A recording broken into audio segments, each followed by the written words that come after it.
3가지 질문. 어느 날 황제는 만일 그가 모든 일을 언제 시작할지, 또 어떤 사람과 일을 하고 어떤 사람과 일하면 안 될지, 더 중요하게는 어떤 일이 가장 중요한지를 항상 알 수 있다면 모든 일에 실패하지 않으리라는 생각이 들었다. 이렇게 생각한 황제는 각각의 일에 합당한 시간을 어떻게 알 수 있으며 어떤 사람이 가장 필요한 사람인지, 또한 모든 일에서 가장 중요한 일이 무엇인지, 어떻게 하면 실수하지 않고 알 수 있을지 가르쳐주는 사람에게 큰 상을 내리겠다고 왕국 전체에 공포했다. 그러자 공부를 많이 한 학자들이 제각기 그 질문에 답하러 모여들었다. 첫 번째 질문에 어떤 학자는 각각의 일을 하기에 합당한 시간을 알려면 연, 월, 일 시간표를 미리 작성하고 지정된 일을 엄격하게 실행해야 한다고 답했다. 그렇게 할 때 모든 일을 제 시간에 할 수 있다고 말했다.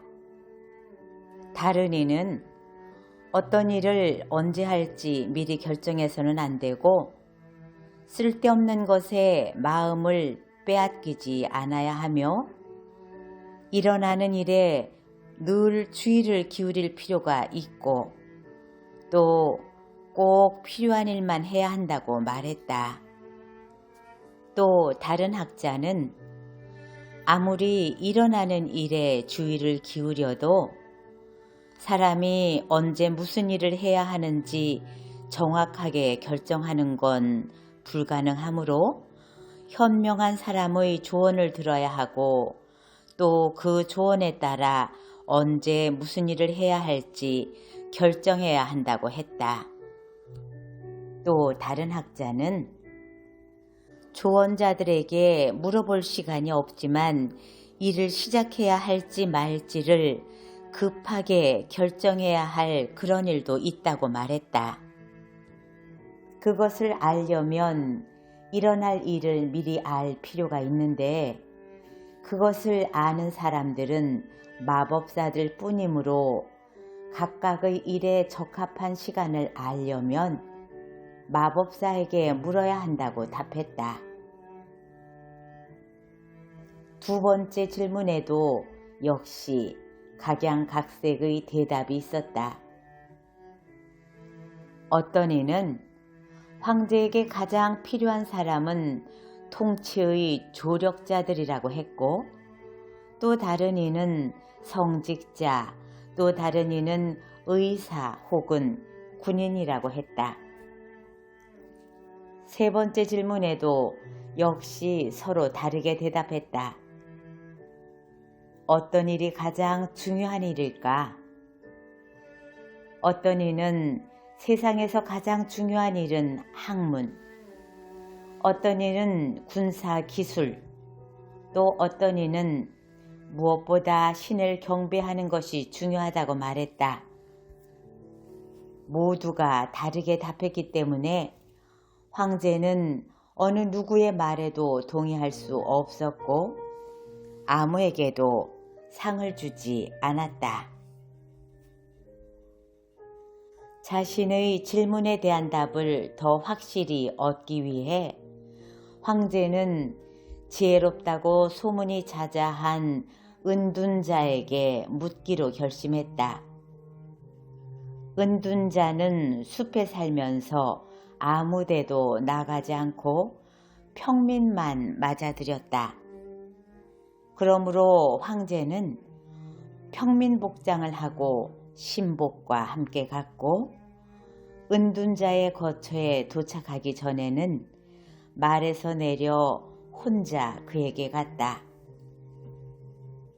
황제가 다가갔을 때 은둔자는 오두막 앞에서 밭고랑을 파고 있었다.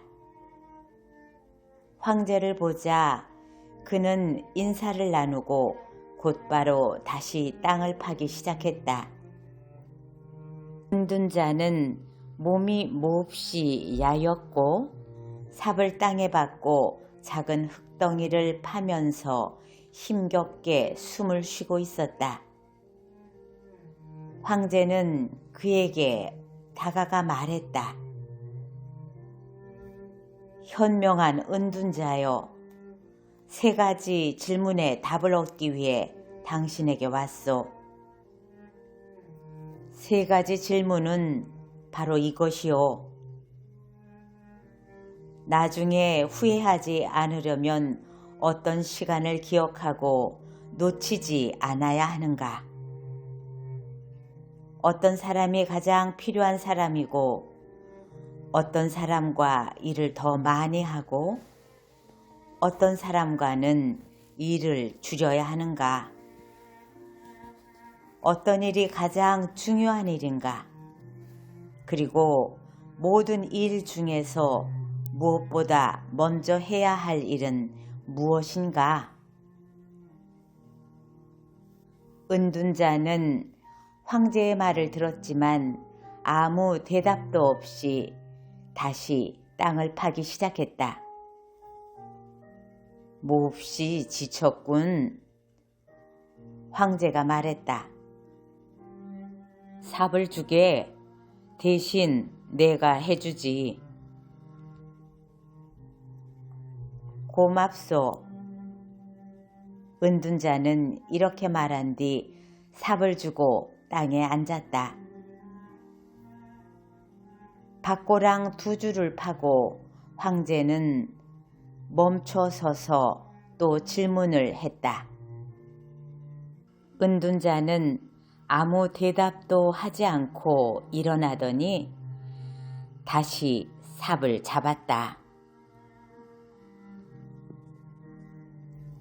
이젠 좀 쉬시게 내가 하지. 은둔자가 말했다. 그러나 황제는 삽을 주지 않고 계속 땅을 팠다. 1시간이 지나고 2시간이 지났다.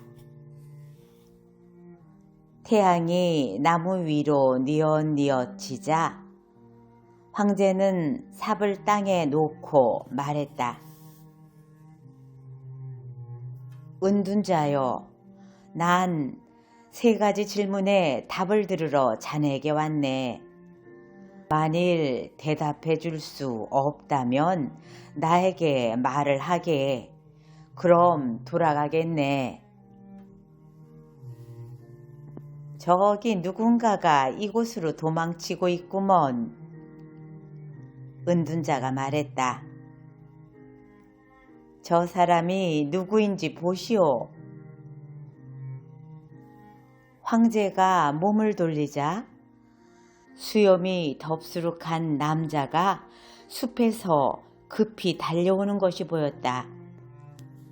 그 사람은 손으로 배를 감싸고 있었고 손에는 피가 흐르고 있었다.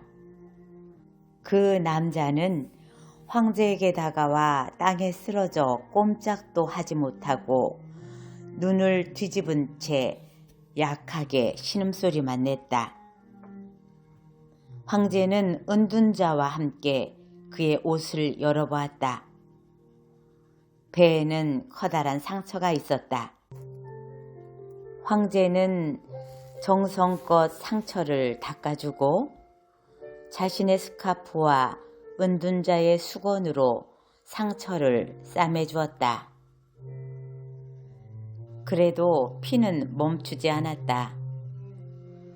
황제는 피로 범벅이 된 붕대를 몇 번이나 걷어서 빤 후 상처를 다시 싸매주었다. 피가 멈추자 부상을 당한 남자는 정신을 차리고 물을 달라고 했다. 황제는 시원한 물을 가져다 남자에게 마시게 했다. 그러는 사이 날은 어두워졌고 선선해졌다.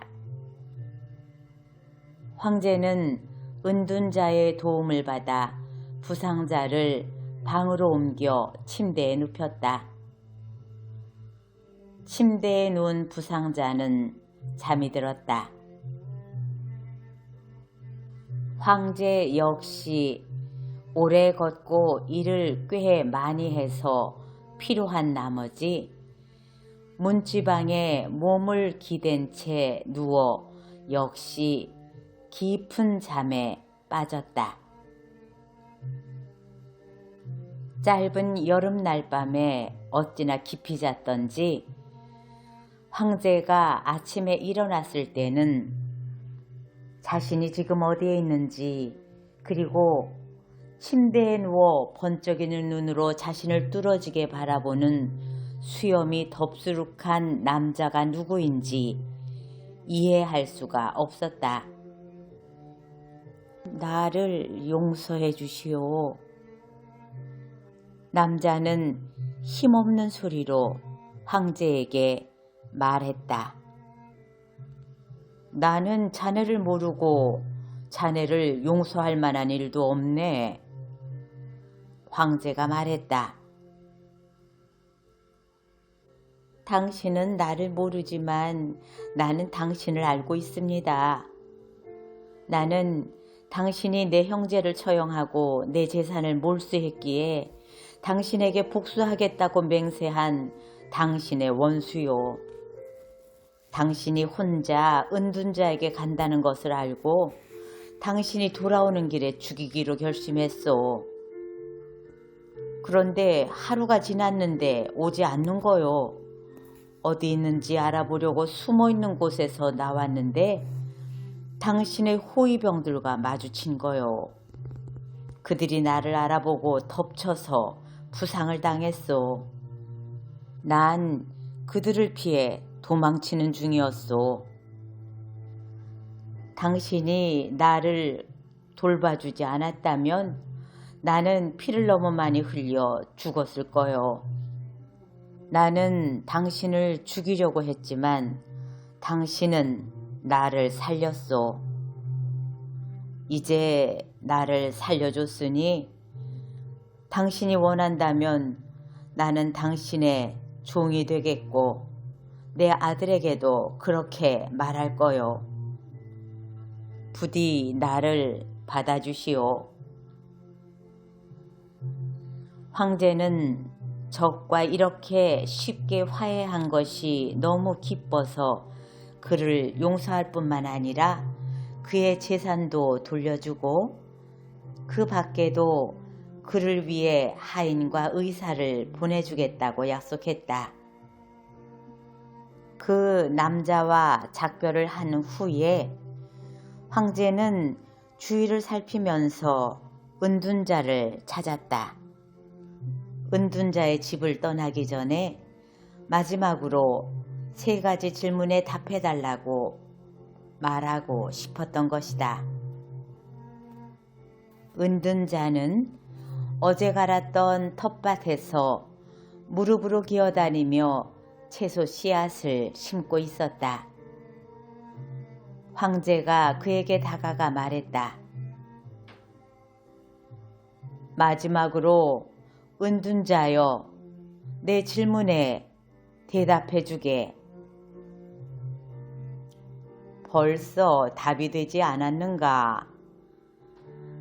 은둔자가 여윈 종아리를 세우고 앉아 그의 앞에 서 있는 황제를 올려다보며 말했다. 어떻게 답이 되었다는 건가? 황제가 말했다.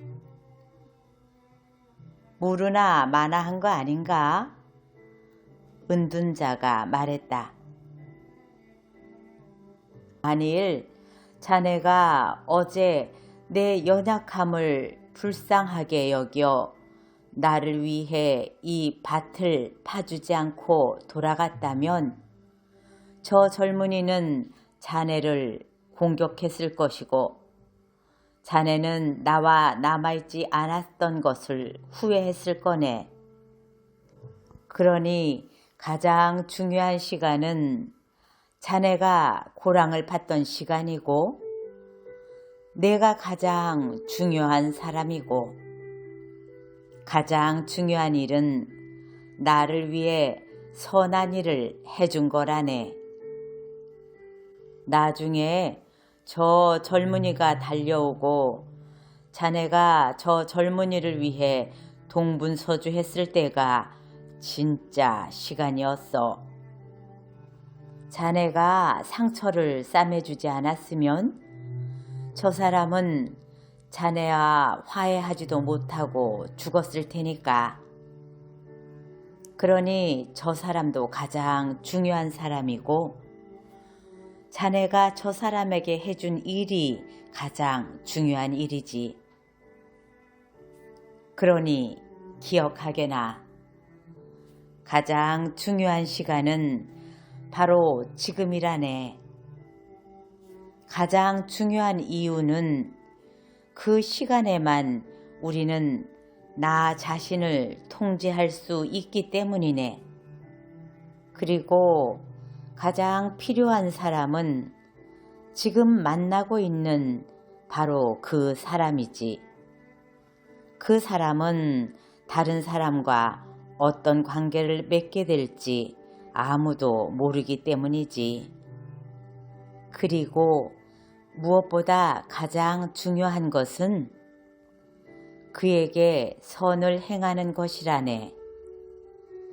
우리는 오직 그것을 위해서만 살아가도록 보냄을 받았기 때문이라네.